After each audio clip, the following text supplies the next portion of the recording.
Steve Goddard, we are here at the Shea Stadium Cafe, or is it Shea Stadium Cafe?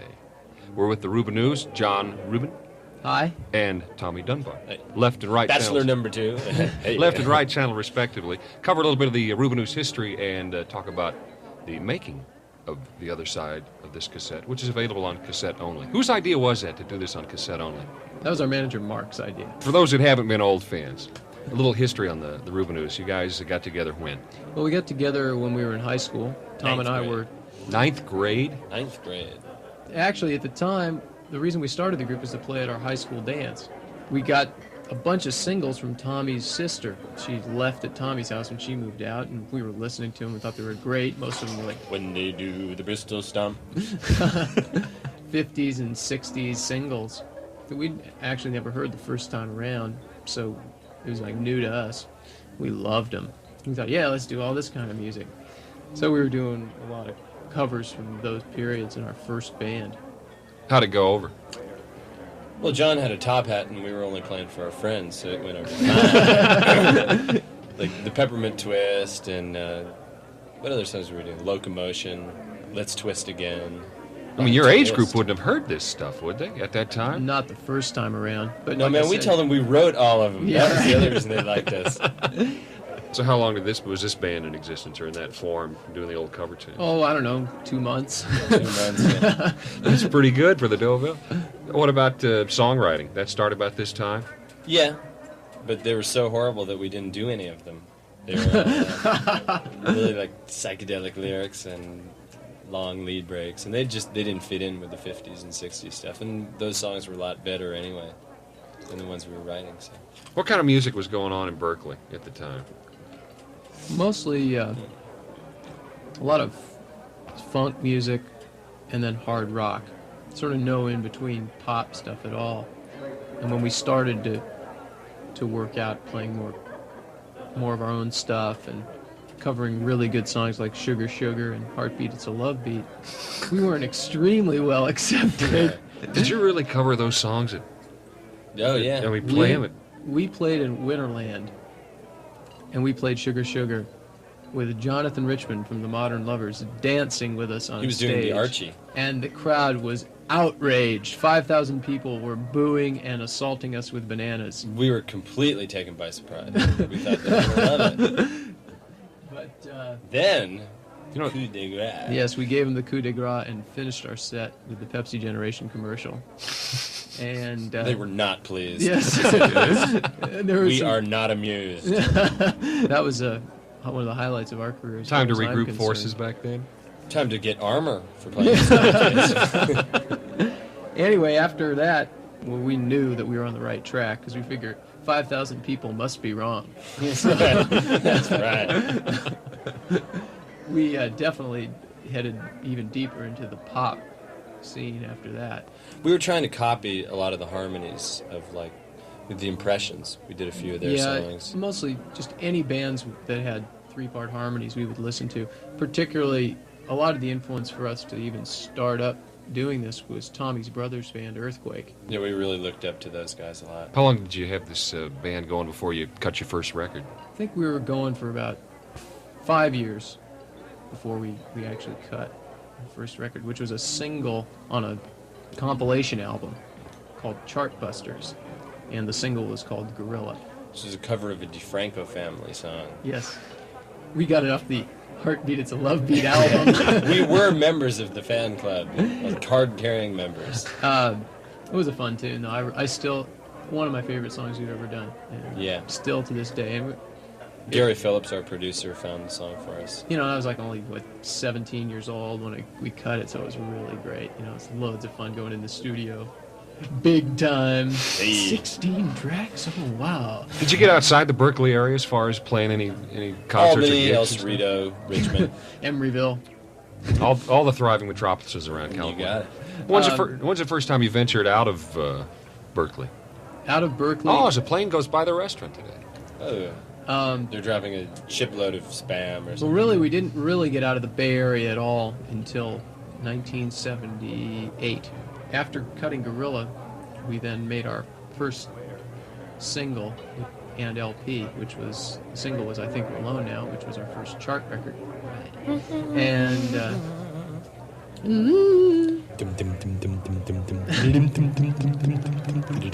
and our first LP called the RUBINOOS. After that came out, we were able to go to Europe, which was our first time out of the Bay Area. Our record company had just gotten a European distribution deal, and they wanted us to come over and play. It was really funny. No one believed we were a real band in Europe. They thought we were like a put-together studio pop band, like the Archies or something. We got there, they were going, what's wrong with this? These guys can play. There's something going on here. Want some doing? Now, that's a pretty big step for you guys, though. I mean, not playing much outside of Berkeley, and then all of a sudden you're on a European tour. Our first gig outside of the Bay Area, realistically, was in Hamburg, Germany. Yeah. What about when you came back to the States? What did you find? When we came back, well, basically, it was so funny because in Europe it had been like, yeah, we were on a tour and playing bigger halls and stuff. We came back to play the clubs again once more in the Bay Area. It was what we did. How far after the first tour, the second album, come out? What happened was we did a couple of tours, and on the second tour, we went into a studio in England and cut the song I Want to Be Your Boyfriend as a new single, which was released and did extremely well in Europe. I mean, it didn't chart, but it was the fourth biggest airplay record of the year in 1978 in England. Turntable hit, they call them. Yeah. Turntable hit. And record store stiff, they call them. It never got into the stores, basically. It wasn't distributed. So. Were there any interesting clubs you played at in England? There was one club in Liverpool, was actually across the street from the Cavern where the Beatles started out, and that was super exciting for us. At the time, we were covering a couple of Beatles tunes, so it was just a blast. I never had so much fun, and the people in Liverpool really liked us, so it completed it to be a wonderful thing. Yeah. What about when you got back to the States? Didn't you do some more touring after that? Yeah, well, it was amazing. Right after we got back, we got a call from Elvis Costello's management, and they were looking for an opening act for his U.S. tour, 79 U.S. tour. Just out of the blue? Yeah, just out of the blue. It was really amazing, and they decided to use us. Was this a cross-country tour or just an isolated area? 56 cities. You know, Elvis Costello is someone that, I don't know if I would match up Elvis Costello and the RUBINOOS is what I'm trying to say. Was that a match made in heaven, so to speak, or was it kind of a... Well, we were just excited about having a national tour, and we didn't really know how we would do with his audience because we were pretty much straight pop, and his audience was... Angry young man. Angry young man, exactly. But we did great, and it was real exciting for us at the time because we didn't have any idea how the response would be to us. After the Elvis Costello tour, we were back for about 2 weeks, and then we went straight off to Europe again to tour the Benelux countries for about 2 months. I know they're not very big, and 2 months seems like a long time, but we walked. We backpacked our tour. Okay, when you got back to the States, wasn't this kind of a transitional period for you two? Well, we got... Stop making those faces. When we got back, we were back to playing the clubs again, and we started writing new material, basically gearing up for a third album. Stop making those faces. And so we spent a couple of years working on new material, and one thing led to another, and you have to stop making those faces. And you guys are going to be great when you make a video. Then you can make those faces. Yeah, save those faces. They're good. These people around us are getting kind of embarrassed by our presence here. Yeah. So one thing led to another, and we decided to move to L.A. as a duo, and with some encouragement from a guy named Mark Nathan, who's now our manager. There are a lot of horror stories about L.A. when you're living in the Bay Area, that it's like, you're expecting Hollywood, Tinseltown, And where we moved, it was not that dissimilar to Berkeley, really. The only thing different for us is that we didn't know people down there. Do a lot of songwriting at the time, though? Uh-huh. Getting ready for that deal in the sky that we were looking for at the time. And so then we made a lot of tapes, and you're going to have to stop making that face. What face? I didn't make a face. Put it back over his head, Mark. I'm just trying to excite you. Happy guy. Come on. Now you made the demo tapes, we and then talking about here? you made the demo tapes, and then what? Slept them around at the different record We companies. schlepped them around at the different record companies. We stuck them in mailboxes of people. We found out where they lived. Kidnapped a few of their children. Just a few of Forced their them to listen. children, and so we had an in. We actually, Mark is a personal friend of Bugs Bunny, and he brought the tapes to Warner's and kind of railroaded it through, and so we got a deal, and it's great. It's kind of nice to be on Warner Brothers, a big established company that.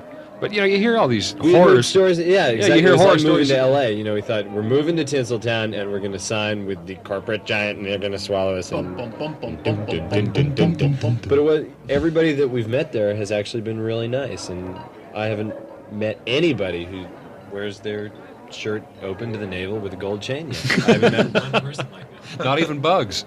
Not even Bugs. He's a big. Oh, you're on a first name basis with Bugs? That's right. personal friend of mine. It was actually when we had our first meeting with Bob Regier, the guy who's brought us to the company, and Lenny Waronker, the president, was in a way the most reassuring because they really stressed the fact that they wanted to develop an artist, weren't only interested, in the bottom line. In other words, they didn't try to change your They basic. didn't say, listen, you guys, long lead breaks is what's selling, so we want you to jam for an hour and we'll splice it in the middle of your song. Are they the ones that hooked you up with Utopia and Todd for this mini album? No, actually, Mark, our manager, was at one time a promotion man for Bearsville Records, Todd's label, so he knew Todd, and we were looking for a producer at the time, and I suggested Mark should possibly give Todd a call, it's just to see what he thought in any case. And since we were in need of a bass player, drummer, and keyboard player for this record, Todd thought it would be a perfect opportunity for Utopia as a group to produce the record. And they'd been looking for a project to do. Wasn't this their first outside project? Yeah. Yeah. Yeah. And they were excited by it, and we were excited with the prospect of working with them. I mean, certainly their reputation precedes them. Well, where'd you cut the 5 tracks, At Utopia Studios. which are in New York? Yeah, upstate New York. And we will not divulge the location. For $5, and No, it Todd's was phone number, really send $5 to. It was really an amazing location, though. The studio is on a meadow, and we were staying in a guest house that's on this meadow, and it's like being in the middle of the forest, right? And you can go into the studio anytime, night or day, that you need to. And Sort of like where they filmed Friday the 13th. there were definitely some lot like boogans that. hanging out in the woods there. What are some of the great strengths of the RUBINOOS? John's biceps are incredible, really, when you check them out. Makes great faces, too. Yeah, I would say the major strength of the RUBINOOS has always been singing and songwriting. Absolutely. Tommy and I have been singing together for so long, we have a blend it's like we're brothers. And that's, to me, has always been the best thing we do. Tommy? We want to be like Don and Phil. Are old fans of the RUBINOOS going to find a difference between this mini album and the first 2 albums? Probably, I feel like it's more of a studio album, whereas our other albums were what we sounded like live. And there's a lot more electronics in this. And Less guitars, more keyboards. yeah, a lot more playing with what you can do in the studio, as opposed to here's a band that plays in the clubs and we'll transplant them to the studio and capture that live sound. Was there a lot of good give and take when in cutting this with Utopia? Because that's pretty heavy company. Yeah, that were no, keeping. they And, were- I mean, it would have been very easy for you to be Overwhelmed. overshadowed, Yeah. so to speak, and end up supporting players. No, they were just great to work with. I think they really were interested, in as being their first production project, they were very interested in making a RUBINOOS record, not a Utopia record, and helping us bring out what we do best. Right. I mean, that's the producer's job, basically. Because they make plenty of Utopia records themselves. Right. Yeah. They've made a few. No, they were great, and they're real creative and very, very easy to work with. What about a step forward for you guys? What's after this?